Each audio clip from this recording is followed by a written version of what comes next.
In today's video, I'm going to teach you how to see volume on Webull.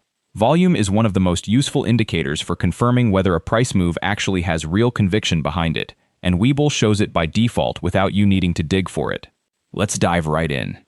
Search for the stock you're interested in and open its chart.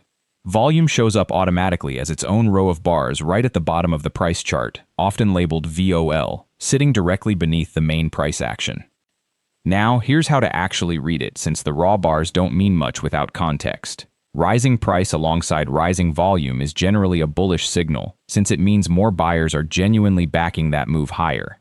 Rising price on falling volume, on the other hand, is a weaker signal. It suggests the move might not hold, since fewer people are actually willing to buy in at the higher price.